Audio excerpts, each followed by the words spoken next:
That deal was a treasure deal. It was down toward where my grandma and grandpa Sitters lived. There was a bird of paradise tree that the top had broke off, and there was an owl's nest in it. And I climbed up there,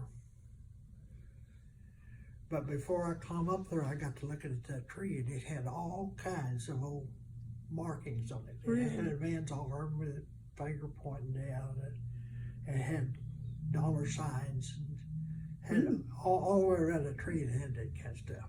But I went ahead and climbed it, and there was two different sizes of owls in there. The older one, but the old hen had laid another egg, and the younger ones had hatched that last one out. I didn't know that happened, but that's the way it was there. But anyway, that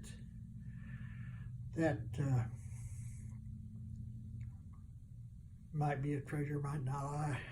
My uncle, one of Dad's brothers, he was just money crazy for finding old treasure or something. He wanted some money, and he went down there. Well, I went with him. It was me and him and Dad, and this spiritualist. We went down there, and we had to cross a little branch. We didn't have any water in it at that time. But we got ready to go across that, and she said, "Oh, stop, somebody's coming." Well, about that time here, a car come off of the hill, went down through there. We could see the lights of the car. We were far enough away they wouldn't see us. And the car went on. But there was a red light. Now, it was a light, but it was a bug. A what? A bug. Oh, a bug. It was glowing red. And when that car went on, that turned blue. It was a blue light. And we got on over there, and she had her crystal ball like this, and she's looking through that crystal ball. Said, Uncle Leonard says, "Would you check right here?" She looked there. "Oh, Leonard, please don't dig there. Don't dig, please. That's out of this man's gold teeth." Oh. His partner killed him. And about that time, I walked away, and I walked back a ways away from it, because there wasn't nothing right about it to me. Yeah. But she told Uncle Leonard then, said, "Now there's one of you here that just absolutely don't trust me at all." Said there's one that could go either way. There's Dad. And said, then there's you, Leonard. Said, you know I'm doing right. And pretty soon she walked around a little bit more, and there was kind of a bank over here where the branch turned. Yeah. Kind of a bank over there. And here goes a blue light. It's traveling slow because it's a water bug. Okay. And she steps over toward it, and she says, "I address you in the name of Jesus Christ our Lord." And when she did, I walked away, but I could still hear her. Mm-hmm. She said, "Speak to me." I said, "Oh, no, get back, don't touch me. You're burning me, just get back." She says, "Speak to me. Are you ready to be released of your burden?" And it was a coarse man's voice that would come back. How she was able to do that, I don't know, but she did. It just really sounded like a coarse man's voice. Says, "I've been ready for told how many years." She says, "Can these three guys release you?" He said, "Yes, but get back now, get back. You're burning me. Get back, step back." said, every time you get close, said, I'm just burning up. And he says, can these 3 men release you? Yes, under conditions that to dig when it's not wet, and it has to be at night, and if they see a light, they have to stop. And he said, then everything will work. Well, Uncle Leonard got so crazy that I got Troy, my brother-in-law, I got him to go down there with me, and we cut that tree and cut that chunk that had all the writing on it, and I brought it back up to the house. And there's a fire came through, a wildfire that came awful close to Mom and Dad's house, and it burnt that log up. Really? And didn't get pictures of it. Did anybody ever go back and dig up the guy? That's as far as I know. I'm the only one that knows anything where it is or anything now. Now I took Mark there, Mark and Cindy. I took them there here 3-4 years ago, something like that. Maybe y'all talking about that trip, yeah. I took them down there, and Marty, I had taken him one time, but neither one of them could find it. Yeah. And they moved a house in that's not too far from it. And Mark went up and talked to the lady in that house, and she's some relation. She's a poor. Oh. So she's some relation. She told Mark who she was and how she fit in. So she was relation there, but I never did talk to her. But it's pretty close to it. So it's a double wide house that they moved in there. Is there a train story? Train station? When Dale was born, Mama went to Nebraska, lived in Nebraska, up by Norfolk, Nebraska. And Mama caught Kansas City train there in Stillwell and rode to Omaha, and Troy picked her up in Omaha and took her up there. And she stayed with Winnie for a while to help her. And when she come back down, she walked up to the station window, said, I want to buy a ticket to Stillwell, Oklahoma. And this man just looked at her, says, lady, I wouldn't sell nobody a ticket to Stillwell, Oklahoma. Well, you'd have to know my mother. I mean, she just went through a little crack in the floor, I'll guarantee you. He knew, this guy knew my dad. I was gonna say, so he must have known. He knew my dad, but he didn't know. But he talked to her for a while there. Then, you know, but he knew Dad. But Mama had never been around for him to learn her. Well, I guess he sold her a ticket though. yeah, he sold a ticket. But, oh, that's funny.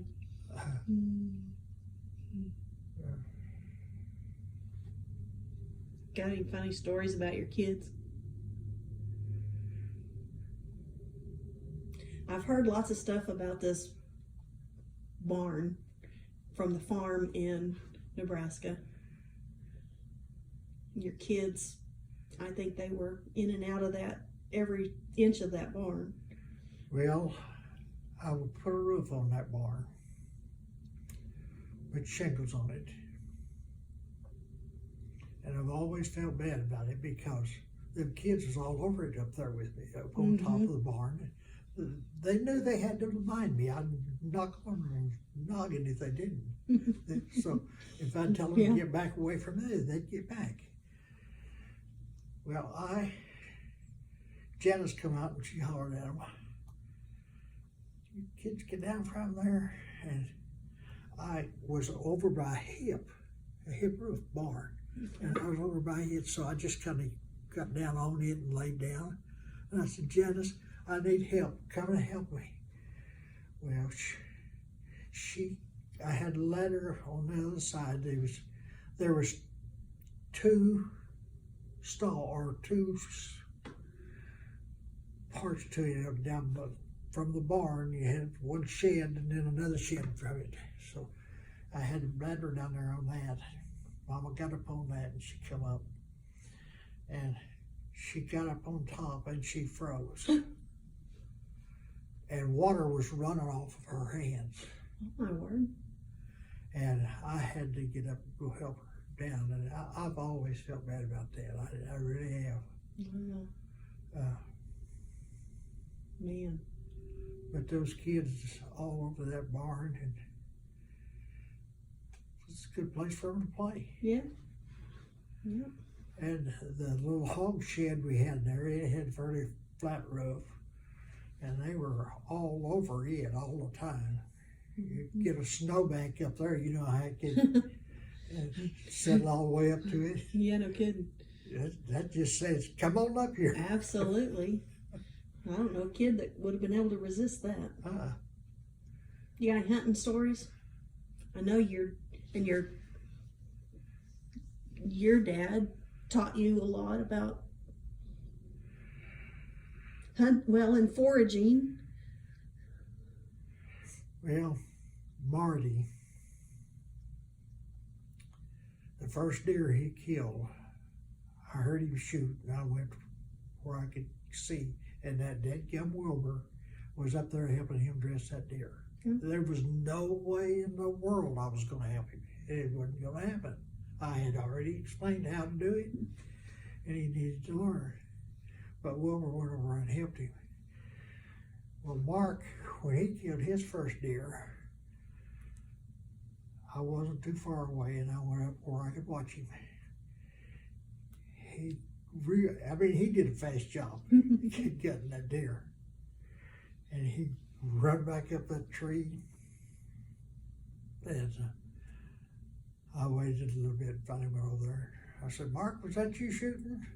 Yeah, I got one. What was he doing back up the tree? He thought he'd get another one. But I'm telling you, that kid was proud as anyone could ever be. But, and he dressed it out himself? Yeah.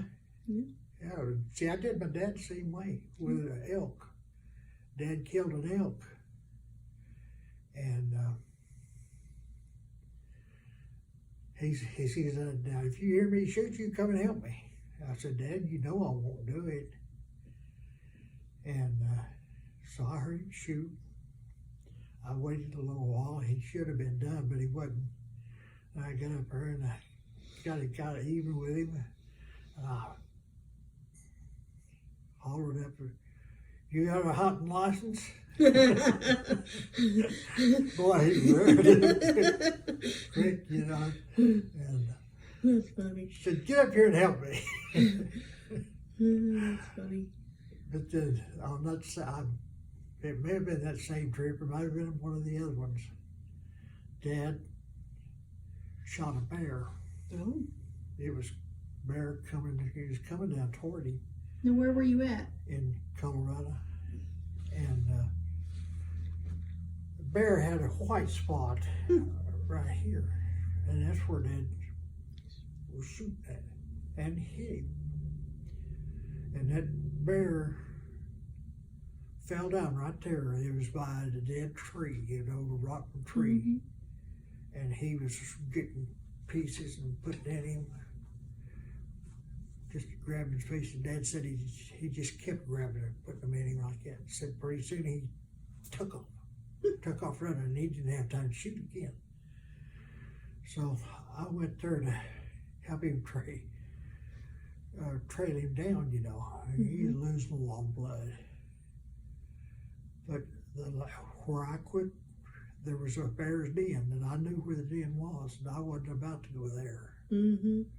And I told Dad, I said, Dad, we ain't going no farther. This is a regular bear's den down here. But it was a great big bear that he had shot. Was it a black bear? Wow.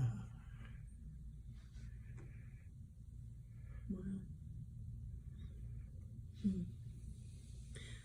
So, in all your foraging for, I don't know, plants and mushrooms, and did you ever get a hold of anything that wasn't what you thought it was, or have any adverse reaction, anything? Not sure, whatever. But my grandma, that was so much Indian, Mm-hmm. she taught me so terribly much. And I had sense enough by then, by the time grandma was doing it, that I was listening to her. So there ain't many things that I don't know when I get up and not eat. Yeah. I would eat a lot more of this stuff, but Janice, she ain't gonna do it. But like up there in Nebraska, one weekend every year, all those kids got to eat was what we went out and gathered. And I always knew about when at a time it was right for us to go out. We'd go out and gather. But I wanted them to know, well, there's Marty and Mark and LaVon, Tracy to some extent, Don, no, and Janine's another one that does. They all like that idea of doing that. But Dawn, ain't no way she gonna eat that kind of stuff. Cindy. Well, they enjoy the mushrooms and stuff, don't Oh they? yeah, yeah. But they don't want to go out and forage for them.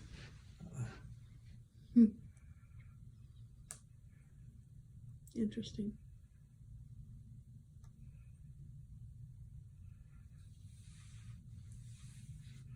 But you know, I've tried so hard to have my kids have educated life because I couldn't do it and couldn't, you know, with that many kids, you're looking at about $5,000 to raise a kid.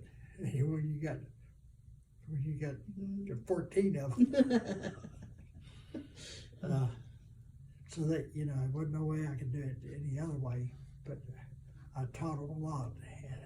But my whole thing in teaching them to do that, my whole idea was, I went through it, and I'm okay with having to be through it, and I want them to know. And that was the whole thing for me with doing the way I did with them. I wanted them to know because someday they might need it. Yeah. And it may be coming again. Might be. Yeah. Yeah. Wow.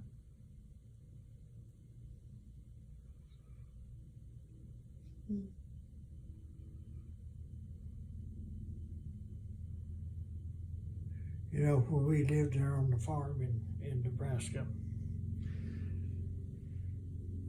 Lloyd Peterson thought we ought to have a horse for the kids. And he bought this little half Shetland and half Hackney.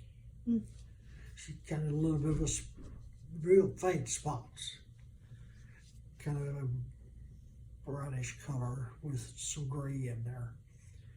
And many times we've looked in a snowstorm, Marty'd be on that horse's back, no hard, no bridle, no nothing on it. He'd be riding the whirl out in there, and he'd be laying down on that horse.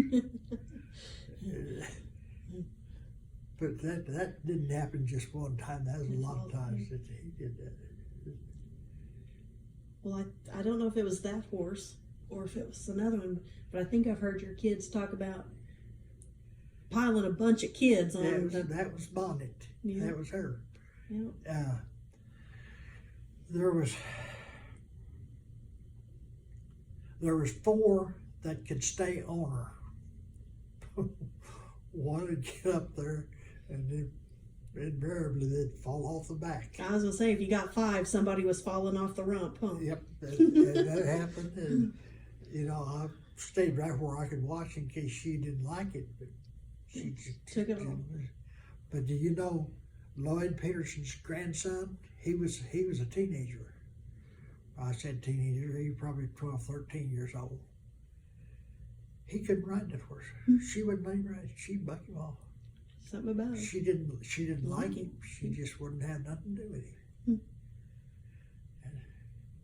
But our kids, it didn't matter what it was. They climbed all over her, didn't they? Brenda, Winnie's daughter Brenda, Mhm. she couldn't get on there one time, so she's under the horse. I mean, she's literally under the horse trying to figure a way where she could just ride it. I love those top things.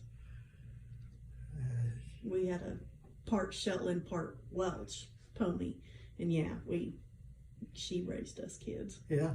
Yeah. Now Shetland pony they're ornery. They are.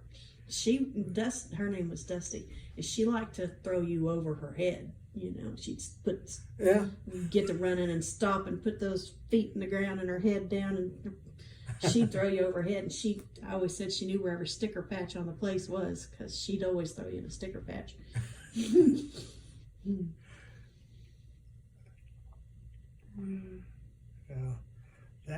That one of ours, she was never mean with any of our kids or Troy and Winnie's kids either. Mhm.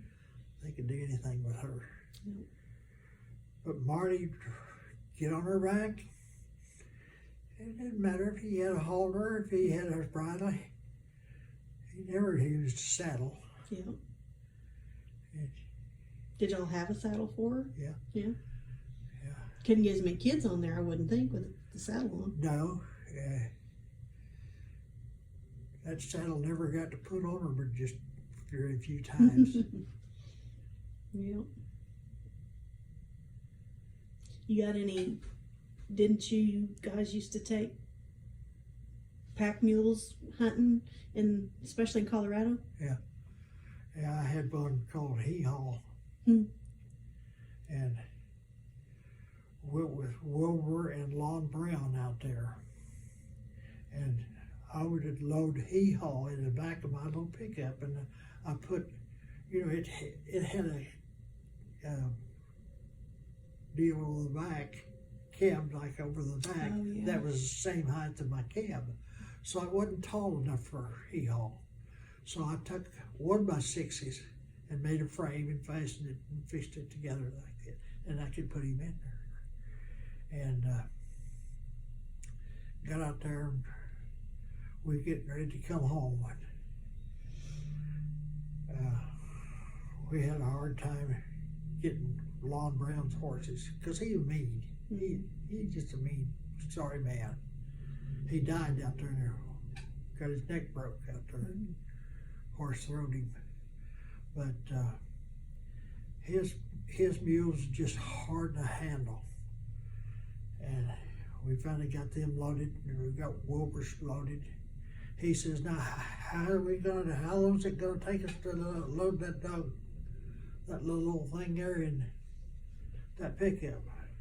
Well, I like to show off when I can. I took the lead rope off of him, put a twine string on him, and I climbed up the back of the truck. I said, come on, Hee Haw. Yeah. He just stayed right in there. Showed that guy a thing or two, huh? Should have been a little nicer to his animals. He was literally mean to his animals, so. Was he mean to people? Was he a mean person, or?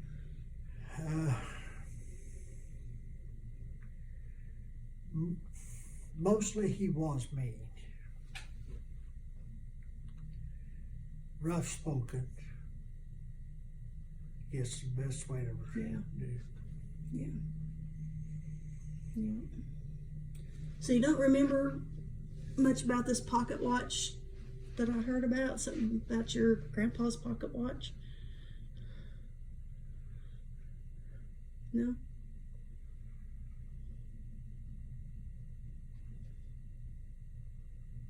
No, I don't ever. Don't remember about it. Okay.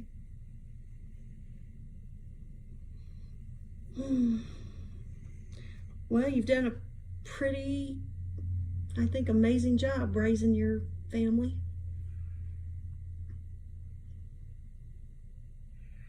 Well, you do the best you know how, and you look back and you know you didn't do everything the way you should have done it. Yeah, yeah. Yep. God works things out, though.